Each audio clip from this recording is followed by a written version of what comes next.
अस्सलाम वालेकुम friends and welcome to Janish TV. दोस्तों, तारीख में हुई ऐसी अजीब और अनबिलीवेबल वाक़यात जिन्हें जानकर आप भी हैरान रह जाओगे। जैसे एक हेनरी नाम के आदमी ने अपने गर्लफ्रेंड के साथ चीट किया, उन्हें धोखा दिया, जिसकी वजह से उस लड़की ने सुसाइड कर लिया। इसके बाद लड़की के भाई ने गुस्से में आकर हेनरी पर गोली चला दी, जो कि पूरे 20 साल बाद हेनरी को जाकर लगी। सोचो 20 साल, यकीन कर पाओगे? नहीं ना, वीडियो पूरी देखो, यकीन हो जाएगा। तो दोस्तों, आज की इस वीडियो में हम बात करेंगे उन अजीब लम्हात के बारे में, उन कोइंसिडेंस के बारे में जिन पर यकीन करना भी मुश्किल है। नंबर 1, दोस्तों, ये कहानी है ब्रिटिश आर्मी के मेजर वाल्टर समरफुट की, जो वर्ल्ड वॉर 1 के दौरान सन 1918 में जंग के मैदान में थे। दोस्तों, हिस्ट्री के हिसाब से उस दिन मौसम कुछ ठीक नहीं था।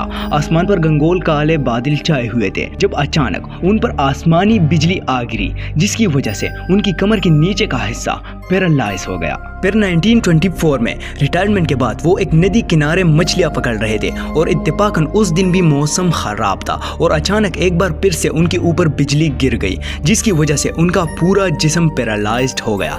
लेकिन 2 साल बाद वो इलाज से पूरी तरह ठीक हो गए। पर 4 साल बाद फिर से उनके ऊपर बिजली गिर गई, जिससे उनका पूरा जिस्म फिर से पैरालाइज्ड हो गया और कुछ ही दिनों बाद उनकी डेथ हो गई। लेकिन हैरानी की बात तो ये थी कि बिजली ने उनकी मौत के बाद भी उनका पीछा नहीं छोड़ा और मौत के 5 साल बाद उनकी कब्र पर 2 बार फिर से बिजली गिर गई, जिससे उनका कब्र तक टूट गया। दोस्तों, ये सिर्फ एक इत्तेफाक था या अल्लाह का उन पर गुस्सा, किसी को नहीं पता।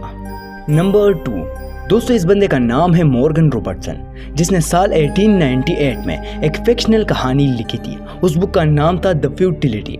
इस कहानी में एक शिप का जिक्र किया गया था जिसका नाम टाइटन द अनसिंकेबल था। दोस्तों, इस जहाज के बारे में लिखा गया था कि टाइटन अपने ज़माने का सबसे बड़ा और लग्जरियस जहाज था, जो अनसिंकेबल था, यानी कभी ना डूबने वाला। लेकिन ये अपनी पहली ही सफर में अटलांटिक ओशन में एक आइसबर्ग से टकराकर डूब गया था, जिसमें लाइफ बोट्स की कमी की वजह से हजारों लोगों की जान चली गई थी। लेकिन दोस्तों, हैरानी की बात तो ये है कि इस बुक के ठीक 14 साल बाद यानी 1912 में एक ऐसा ही जहाज बनाया जाता है जिसका नाम था टाइटैनिक द अनसिंकेबल, जो अपनी पहली ही सफर में एक आइसबर्ग से टकराकर डूब गया। दोस्तों, यहाँ चौंकाने वाली बात यह है कि 14 साल पहले लिखी गई बुक की और टाइटैनिक की डिटेल्स हूबहू मैच करते हैं। जैसे दोनों जहाज़ों को अनसिंकेबल कहा गया था, दोनों ही जहाज अपने ज़माने के सबसे बड़े जहाज थे। दोनों जहाज अपने पहले सफर में अटलांटिक ओशन में एक आइसबर्ग से टकराकर डूब गए। दोनों जहाज़ों ने अप्रैल के महीने में अपनी सफ़र शुरू की थी। दोनों जहाज़ों पे 2500 पैसेंजर सवार थे। दोनों ही जहाज़ों में लाइफ बोट्स की कमी की वजह से हज़ारों लोगों की जान चली गई थी। इवन दोनों ही जहाज़ों के नाम तक एक दूसरे से मैच करते हैं। दोस्तों, इतनी ज़्यादा सिमिलरिटी सिर्फ एक महज इत्तेफाक था या कुछ और जो हमारे समझ से बाहर है। नंबर 3, अमेरिका के एक famous writer Edgar Allan Poe ने सन 1834 में अपनी एक बुक लिखी थी, the narrative of Arthur Gordon Pym of Nantucket. इस बुक में उसने एक फिक्शनल कहानी लिखी थी 4 दोस्तों के बारे में, जो समुद्र में एक भयानक तूफान की वजह से रास्ता भटक गए थे और कई दिनों तक ये समुद्र में थे। इनके पास खाने पीने के सारी चीजें खत्म हो गई थी, भूख ज्यादा था, जिसकी वजह से 3 दोस्त मिलकर चौथे को मार कर कहा जाते हैं, जिसका नाम था रिचर्ड पार्कर। लेकिन आपको जानकर हैरानी होगी कि ठीक 46 साल बाद 1884 में एक ऐसा ही सेम वाकया पेश आया, जिसमें 4 दोस्त समुद्री तूफान की वजह से रास्ता भटक गए थे, जिनके पास खाने पीने के सारी चीजें खत्म हो गई थी और भूख की वजह से 3 दोस्त मिलकर अपने ही एक दोस्त को मार कर खा गए थे। दोस्तों, इसमें सबसे हैरानी की बात ये थी कि इस शख्स का नाम भी रिचर्ड पार्कर था। नंबर 4, ओहायो में रहने वाले एक 15 साला लड़की ने 2 जुड़वा बच्चों को जन्म दिया, लेकिन कम उम्र की वजह से वो इनकी परवरिश नहीं कर सकती थी। इसलिए दोनों बच्चों को 2 अलग अलग फैमिलीज ने अडॉप्ट किया, जिनके अपने बच्चे नहीं थे। इत्तेफाकन अलग अलग रहने के बावजूद भी दोनों बच्चों में ऐसे कोइंसिडेंस रहे जिसे जानकर आप भी हैरान रह जाओगे। जैसे दोनों ही बच्चों के नाम सेम थे। जब वो बच्चे बड़े हुए तो दोनों ही की शादी लिंडा नाम की एक औरत से हुई। शादी की कुछ अरसा बाद दोनों की ही अपनी अपनी बीवी से डिवोर्स हो गया। लेकिन हैरानी की बात तो ये थी कि फिर से दोनों भाइयों ने शादी की।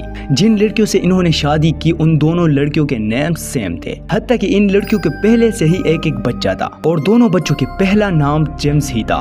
39 साल बाद जब ये दोनों भाई मिले और अपने लाइफ में हुए इन कोइंसिडेंस को एक दूसरे के साथ शेयर किए तो दोनों शॉक्ड हो गए।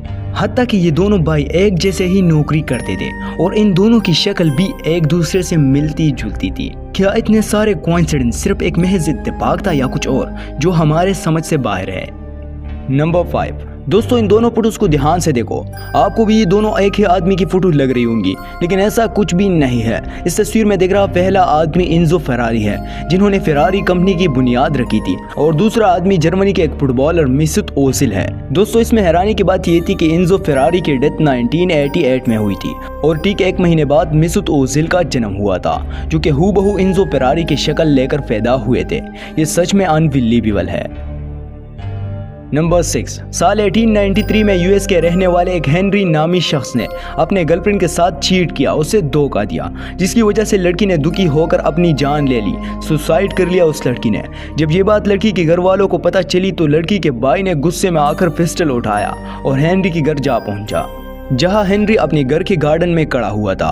दोस्तों हेनरी को देखते ही लड़की के भाई ने गोली चला दी, जिससे हेनरी नीचे जमीन पर गिर गया। उस लड़की के भाई को लगा कि हेनरी मर गया और उसने गन अपने सर पर रखा और खुद को भी खत्म कर दिया। लेकिन दोस्तों हैरानी की बात तो ये थी कि हेनरी पर चलाई गई गोली हेनरी के माथे को छू करके एक पेड़ पर लगी थी। हेनरी को जस्ट एक मामूली सी चोट आई थी। फिर जब 20 साल बाद 1993 में हेनरी अपने घर की रिनोवेशन करा रहे थे, जिसके लिए उन्हें कुछ लकड़ियों की जरूरत पड़ रही थी, इसलिए हेनरी ने सोचा कि गार्डन में लगे पेड़ को काट लिया जाए। लेकिन मसला ये था कि पेड़ काफी बड़े और मोटे थे, इसलिए हेनरी ने उसमें डायनामाइट लगाकर उसे उड़ाने का डिसीजन लिया। जैसे ही पेड़ में ब्लास्ट हुआ तो पेड़ में धसी गोली तेज रफ्तार से आकर हेनरी के सर की आर पार हो गई, जिससे हेनरी के मौके पर ही डेथ हो गई। Number 6, white star line company, जो कि एक ब्रिटिश शिप मैन्युफैक्चर कंपनी है। दोस्तों ये वही कंपनी है जिन्होंने टाइटैनिक और ओलंपिक जैसे सबसे बड़े जहाज बनाए थे, और इसी कंपनी में वायलेट जेसप नामी एक औरत नर्स की तौर पर काम करती थी। दोस्तों इस कंपनी का सबसे पहला जहाज ओलंपिक था, जो कि उस जमाने का सबसे बड़ा और लग्जरियस जहाज था। लेकिन 1911 में यह जहाज एक टेक्निकल खराबी की वजह से डूब गया था, जिसमें हजारों की तादाद में लोग मर गए थे। उस दिन वायलेट जेसप भी इस जहाज पर मौजूद थी, लेकिन उसे इस एक्सीडेंट में एक खरोच तक नहीं आई थी। दोस्तों फिर टाइटैनिक शिप पर भी ये नर्स की तौर पर मौजूद थी, लेकिन ये शिप भी आइसबर्ग से टकराकर डूब गया था, और फिर इतने बड़े हादसे में वायलेट जेसप सही सलामत बच गई थी। दोस्तों सिर्फ इतना ही नहीं, बल्कि इस लड़की को वर्ल्ड वॉर 1 के दौरान 1916 में एक ब्रिटेनिक मेडिकल शिप पर नर्स की तौर पर तैनात किया गया था। लेकिन बदकिस्मती से ये जहाज भी एक जर्मन माइन से टकरा गया, और ब्लास्ट की वजह से ये जहाज भी 1 घंटे में ही डूब गया, जिसमें हजारों लोगों ने अपनी जान गंवाई थी। लेकिन दोस्तों हैरानी की बात तो ये थी कि इतनी बड़ी हादसे में भी सिर्फ चंद ही लोग बचे थे, जिसमें वायलेट जेसप भी थी। दोस्तों 3 बार इतने बड़े हादसों से बचना इस लड़की की किस्मत थी, या जिस भी जहाज पे ये होती उनका डूबना इनकी मनहूसियत। दोस्तों वीडियो सिर्फ इतना ही। अगर वीडियो अच्छी लगी हो तो प्लीज़ इसे एक लाइक करें, और मज़ीद ऐसे अमेजिंग वीडियोस देखने के लिए हमारे चैनल को सब्सक्राइब करें और बेल नोटिफिकेशन को ऑन करें, ताकि कोई भी वीडियो आपसे मिस ना हो सके। मिलते हैं एक और इंटरेस्टिंग वीडियो में एक नए टॉपिक के साथ। अल्लाह हाफिज़।